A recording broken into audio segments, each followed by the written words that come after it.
Hello, my beefers. I am making another video, a video that I did not expect to make, but hey, what happens, happens. I was watching Abby's unboxing charm video for this month, August 2018, and she mentioned something about Laura Lee, which really got my curiosity up because I hadn't heard anything, and apparently some tweets were discovered 6 years ago which were very racist, and it was gross, and it's not something I'm comfortable with repeating. If you really are curious, it's everywhere. So Laura made an apology, and that's kind of what I want to talk about. She made an apology on Twitter. Okay, let's see.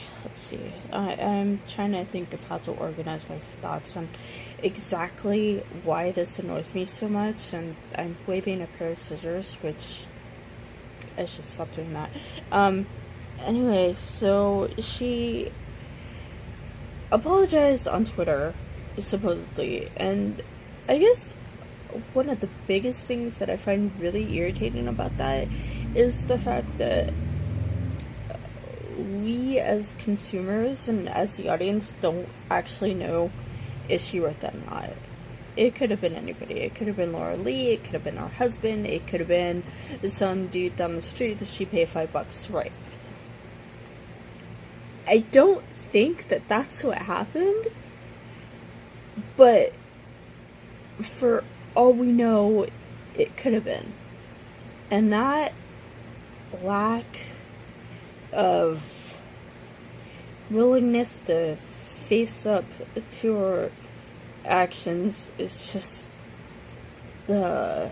By the way, this is the palette that started this discussion, which honestly, not the greatest palette. The colors do not last that long, and I'm wearing it and it doesn't look anywhere near as vibrant. But then again, I'm not wearing primer, so maybe that has to do with it. But, yeah.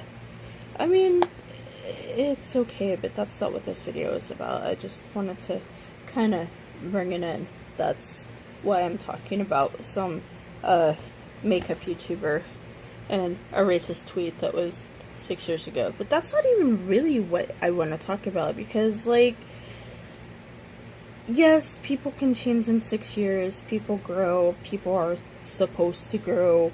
I would like to think that people aren't supposed to be racist, but that just may be hoping for a little too much.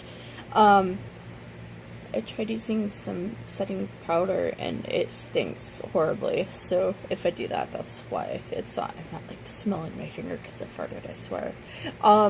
But this lack of accountability, I've noticed, has become very popular when people fuck up. Because basically Twitter is like the least people following her on her platform, because most people follow Laura Lee on YouTube. I mean, I've watched a couple of her videos and I've enjoyed them. You know, I mean, but that would be like me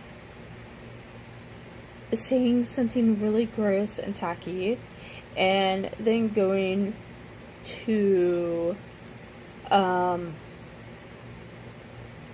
what do I have to least followers? Actually, that would be Twitter. I have like 8 followers on Twitter. And ignoring Instagram, which is where I have like 300 something people. I think it's 339 last time I checked last night. But that's not bragging, by the way, that's just math. But, yeah, so it would be like me doing something, and, like, I kind of get the idea that if that's the place where she made the mistake, that's the place she should first apologize. I kind of understand that logic, but there's a bigger part of me that thinks it's incredibly cowardly to go to a place where you don't have a lot of platform and let people find out by, well, like how I found out. I mean, I'm subscribed to her YouTube channel, and I didn't know anything about this. I mean, it's possible that something could have gone up and I just missed it, because I'm notorious for missing things.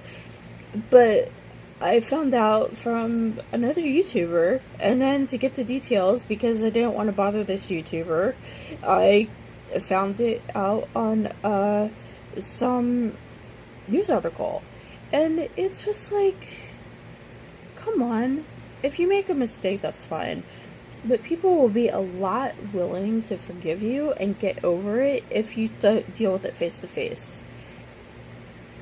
And I don't know, I've been called like a really confrontational person, because if something happens, then I want to deal with it. I want it over and done. Like, if somebody says something to me and it's like, oh, well, I have this issue with you, it's like, okay, cool, let's talk it over and let's get it done. And people don't seem to be willing to put in that time and effort. And it's so frustrating, because there have been times in my life where this happened. Like, not because I've made a racist tweet. And I'm sure that I've said shitty stuff in the past. But the difference between me and these people out in there is that I don't have a record on it on Twitter. You know, I mean, these things are allowed to be forgotten. And the things with having a record of things and the internet never forgetting is that, yes, well, people will eventually find out, and it is always better to face a problem like that head on. Like, because this could potentially be like a public relations nightmare for her.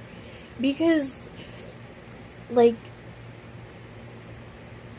I don't know. I'm not gonna be one of the people that's like gonna throw this palette away just because I don't throw away things that are actually kind of useful. I mean, it's not the greatest, but it's not the most terrible. I can't speak. But, I would like to think that we as a society will move away from this kind of cowering in fear and not really addressing the problem. Because the problem isn't really that a woman made a racist tweet when she was 24 years old. The problem is that at 24 years old, is that how old she is? I think she's 30. And, yeah. Okay, so, like, at 24 years old, she thought that that was an okay thing to say. I mean, that's really the issue that we should be dealing with. Because it's not an issue of individuals being shitty. It's a system of our society being shitty. And people thinking that that's okay. I mean, there are people who are able to say things like, oh, well, nobody thinks it's okay to be racist. Wrong! There are so many racist people, and they say so many racist shit, and, like, it can even, like, be so mild. Like, I could give examples, but I don't want to get into that right now, because,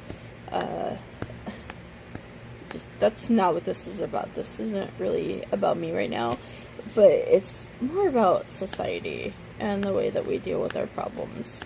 And I think that it's a huge problem. So, if you have a problem with somebody, that's fine to have a problem with somebody, but one, make sure you're doing it for the right reason, and not just jumping on the outrage express. Like, because I have a lot of people, like, I have a feeling that a lot of these people aren't really upset that, she said this 6 years ago. Because, I mean, yeah, people change. Fine.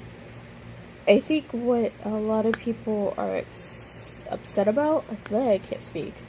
Personally, I'm upset about that. But I think what a lot of people are upset about is that they have this tendency of putting people on pedestals and not realize, like, what an incredibly racist society that we have. And, like, nobody is exempt from it. I'm not exempt from it. You're not exempt from it. Yeah, this is what happens when I talk a lot. Did I mention that I have a mild speech impediment? Well, now I have. You're welcome. So,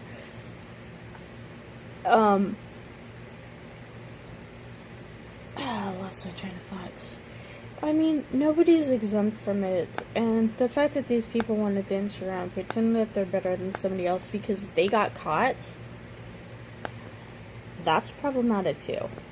So, if you make a mistake, do me a little favor, and don't go onto your least known platform to apologize. Apologize on your biggest one. Make it face to face, and make it sincere. Okay? That's just a little rant that I felt the need to go on for some reason. Anyway, have a pretty day. Keep it hoopy. Bye.